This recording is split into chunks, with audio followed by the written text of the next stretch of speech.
السلام علیکم ورحمۃ اللہ وبرکاتہ۔ اعوذ باللہ من الشیطان الرجیم، بسم اللہ الرحمن الرحیم۔ حدیث کے جن 6 کتابوں کو بہت زیادہ شہرت حاصل ہوئی انہیں صحاح ستہ یعنی 6 کتابیں کہتے ہیں۔ ان کتابوں کے نام ہیں صحیح بخاری، 2 صحیح مسلم اور 3 جامع ترمذی اور 4 سنن ابی داؤد اور 5 سنن نسائی اور 6 سنن ابن ماجہ۔ ان کتابوں کو سب سے زیادہ شہرت حاصل ہوئی، انہیں صحاح ستہ کہتے ہیں، یعنی 6 صحیح کتابیں۔ اب آئیے سنتے ہیں ان کتابوں کے بارے میں مختصر سی معلومات۔ صحیح بخاری، اس مشہور مجموعے کو مرتب کرنے والے عالم محمد بن اسماعیل بن ابراہیم بن معیط رحمۃ اللہ علیہ ہیں۔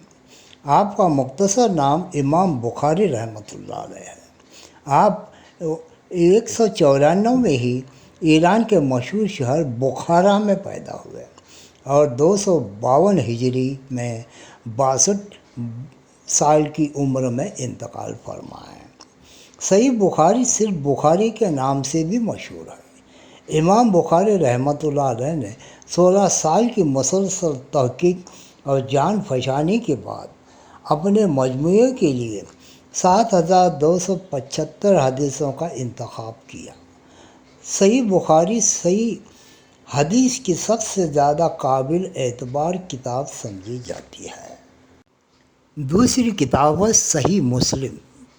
اسے ترتیب دینے والے بزرگ ہیں امام مسلم بن حجاز القیصری النشاپوری رحمۃ اللہ علیہ۔ آپ کا مختصر نام امام مسلم رحمۃ اللہ علیہ ہے۔ آپ 204 ہی کے لگ بھگ ایران کے مشہور شہر نشیاپور میں پیدا ہوئے اور 261 کی ہی میں وفات پا گئے۔ امام مسلم رحمۃ اللہ نے 15 سال کی تحقیق کے بعد 12,000 حدیثوں کو اکٹھا کر کے اپنا مجموعہ شائع کیا۔ صحیح بخاری اور صحیح مسلم کو مجموعاً صحیحین کہتے ہیں، جس کا مطلب ہے 2 صحیح کتابیں۔ اسی طرح امام بخاری رحمۃ اللہ علیہ اور امام مسلم رحمۃ اللہ علیہ دونوں کو شیخین یعنی 2 بہت بڑے عالم کے لقب سے بھی یاد کیا جاتا ہے۔ جو حدیث صحیح بخاری اور صحیح مسلم دونوں میں موجود ہو وہ مشکون علیہ کہلاتی ہیں، یعنی ایک ایسی حدیث جس پر امام بخاری رحمۃ اللہ علیہ اور امام مسلم دونوں نے اتفاق کیا ہو۔ متفقون علیہ حدیث سب سے زیادہ معتبر سمجھی جاتی ہے۔ تیسری حدیث کی کتاب ہے جامع ترمذی۔ صحاح ستہ کی تیسری کڑی کا نام جامع ترمذی ہے۔ حدیث سے اس مشہور مجموعے کو امام ابو عیسیٰ محمد بن عیسیٰ نے تیار کیا۔ آپ کو امام ترمذی رحمۃ اللہ علیہ نام سے بھی یاد کیا جاتا ہے۔ آپ امام بخاری رحمۃ اللہ علیہ کے مشہور شاگرد تھے۔ آپ 209 ہجری میں ایران کے مشہور شہر ترمذ میں پیدا ہوئے اور 279 میں اسی شہر میں رحلت فرما گئے۔ جامع ترمذی میں 2028 حدیثیں شامل ہیں۔ ان میں حدیث کے ماہرین نے اس کتاب کی ترتیب کو بہت سراہا ہے۔ سنن ابی داؤد، حدیث کے 6 مشہور مجموعوں میں سے چوتھے کا نام سنن ابی داؤد ہے۔ اس کو مرتب کرنے والے بزرگ ہیں امام ابو داؤد سلیمان بن اشعث رحمۃ اللہ علیہ، جن کا مختصر نام امام ابو داؤد ہے۔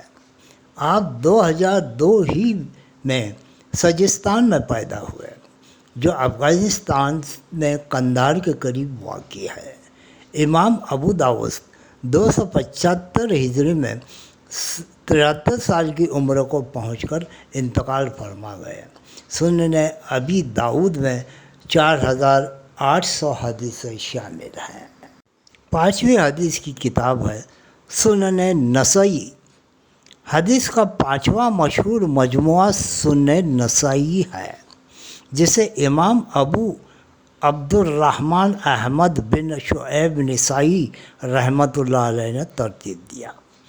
آپ کا مختصر نام امام نسائی ہے۔ آپ ایران کے شہر نیسا میں 215 ہجری میں پیدا ہوئے اور 303 ہی میں انتقال فرما گئے۔ حدیث کی چھٹی سنن ابن ماجہ یہ کتاب ہے۔ صحاح ستہ کی آخری کڑی سنن ابن ماجہ ہے، جسے امام ابو عبداللہ محمد بن یزید ابن ماجہ رحمۃ اللہ علیہ نے مرتب کیا۔ آپ کا مختصر اور مشہور نام ابن ماجہ رحمۃ اللہ علیہ ہے۔ آپ 209 ہی میں ایران کے مشہور شہر قزوین میں پیدا ہوئے اور 64 کی عمر پا کر 2073 ہی میں انتقال فرما گئے۔ سنن ابن ماجہ میں 4000 حدیثیں شامل ہیں۔ ان حدیثوں کی کتابوں کے معلومات کے بعد آئیے میں آپ کو 40 حدیثوں کی طرف لے چلتا ہوں، جس کے بارے میں ایک حدیث بہت مشہور ہے۔ حضور اکرم صلی اللہ علیہ وسلم نے ارشاد فرمایا، امت کو 40 حدیثیں یاد کرانے والا میری شفاعت کا حقدار ہے۔ یہ مشہور حدیث سبھی کتابوں میں لکھی ہوئی ہے۔ آئیے اب وہ 40 حدیثیں میں آپ کو بتاتا ہوں جو یاد کرائی جائے، خود بھی یاد کریں اور دوسروں کو بھی یاد کرائی جائے۔ تو ایک حدیث نمبر 1، نوم الصبحتی یمنع الرزق۔ اس کا ترجمہ ہے صبح کے وقت کا سونا رزق کو روک دیتا ہے۔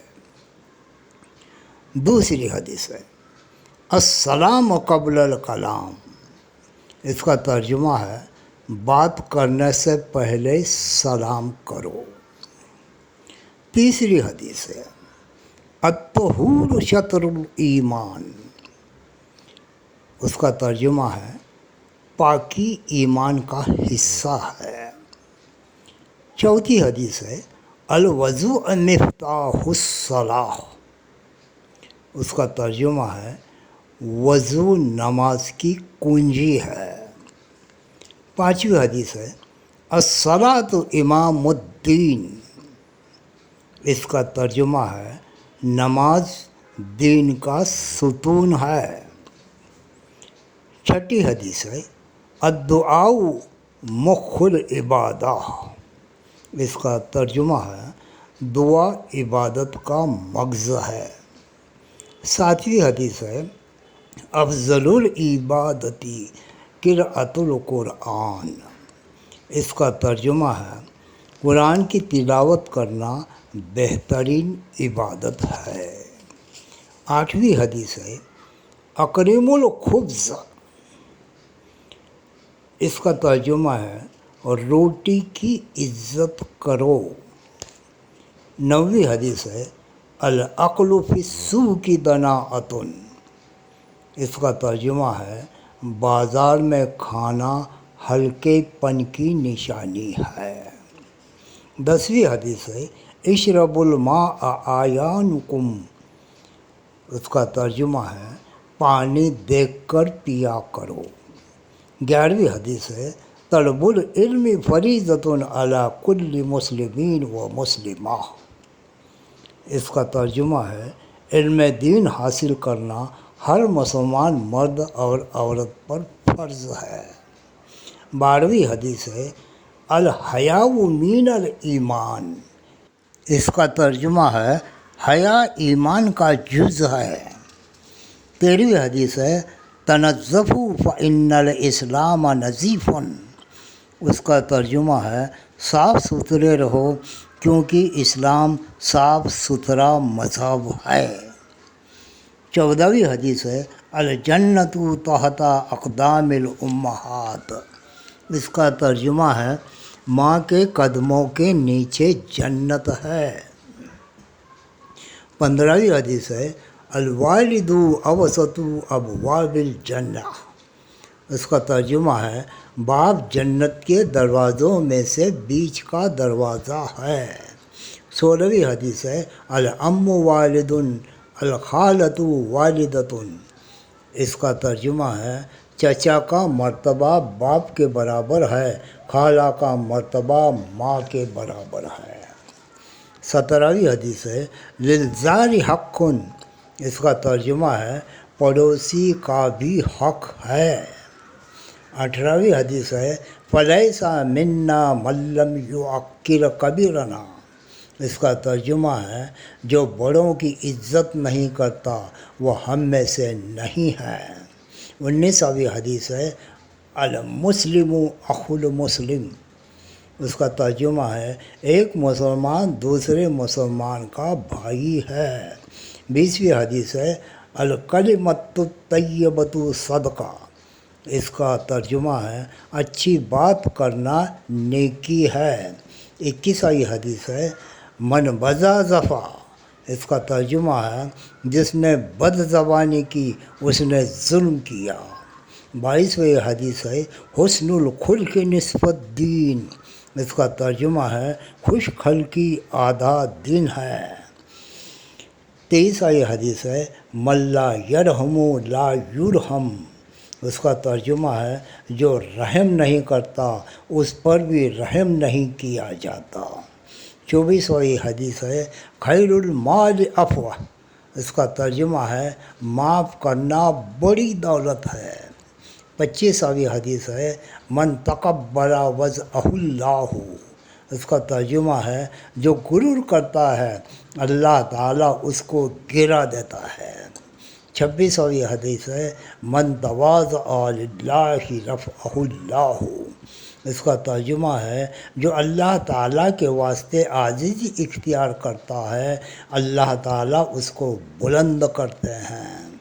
27ویں حدیث ہے کثرت ذی حق تمیت القلب، اس کا ترجمہ ہے زیادہ ہنسی دل کو مردہ کرتی ہے۔ 28ویں حدیث ہے قل الحق وان کان مرا، اس کا ترجمہ ہے سچ کہو اگرچہ وہ کڑوا ہو۔ 29ویں حدیث ہے الکذب ینقص الرزق، اس کا ترجمہ ہے جھوٹ رزق کو گھٹا دیتا ہے۔ 30ویں حدیث ہے اجتنبوا الغضب، اس کا ترجمہ ہے غصے سے پرہیز کرو۔ 31ویں حدیث ہے الغیبۃ اشد من القتل، اس کا ترجمہ ہے غیبت قتل سے بڑھ کر ہے۔ 32ویں حدیث ہے لا يدخل الجنۃ قطات، اس کا ترجمہ ہے چغل خور جنت میں داخل نہ ہوگا۔ 33ویں حدیث ہے النصر مع الصبر، ترجمہ ہے صبر کے ساتھ اللہ کی مدد ہوتی ہے۔ 34ویں حدیث ہے الامانۃ عز، اس کا ترجمہ ہے امانت داری عزت کا سبب ہے۔ 35ویں حدیث ہے العدۃ دین، اس کا ترجمہ ہے وعدہ قرض کے برابر ہے۔ 36ویں حدیث ہے الجنت دار الاسخیہ، اس کا ترجمہ ہے جنت سخی لوگوں کا گھر ہے۔ 37ویں حدیث ہے الشحیح لا يدخل الجنۃ، اس کا ترجمہ ہے بخیل جنت میں داخل نہ ہوگا۔ 38ویں حدیث ہے ترک العشاء مرحمۃ، اس کا ترجمہ ہے رات میں بھوکا سونا کمزور کرتا ہے۔ 39ویں حدیث ہے کما تدین تدان، اس کا ترجمہ ہے جیسا کرو گے ویسا بھرو گے۔ 40ویں حدیث ہے توضع ورقود، اس کا ترجمہ ہے باوضو سویا کرو۔ یہ جو 40 حدیث ہیں یہ حفظ کرانے کے لیے ہیں۔ جو بھی اس کو حفظ کراتا ہے اور دوسروں کو سکھاتا ہے تو وہ حشر کے میدان میں حضور صلی اللہ علیہ وسلم کے شفاعت کا حقدار ہو جاتا ہے۔ یہ بہت زبردست حدیث ہے اور یہ سبھی حدیثوں کی کتابوں میں لکھی ہوئی ہے۔ آپ سے گزارش ہے ان حدیثوں کو لوگوں تک پہنچاؤ، اپنے دوست، اپنے قریبی یا دور کے رشتہ دار، ان سب تک یہ بات پہنچاؤ کہ یہ 40 حدیثیں روزانہ پڑھا کرے۔ کچھ دن پڑھنے کے بعد یہ اپنے آپ حفظ ہو جاتی ہے۔ اللہ تبارک و تعالیٰ تمہیں اور مجھے بھی یہ 40 حدیثیں حفظ کرنے کی توفیق عطا فرمائے اور ہمیں حضور صلی اللہ علیہ وسلم کی شفاعت کا حقدار بنا دے۔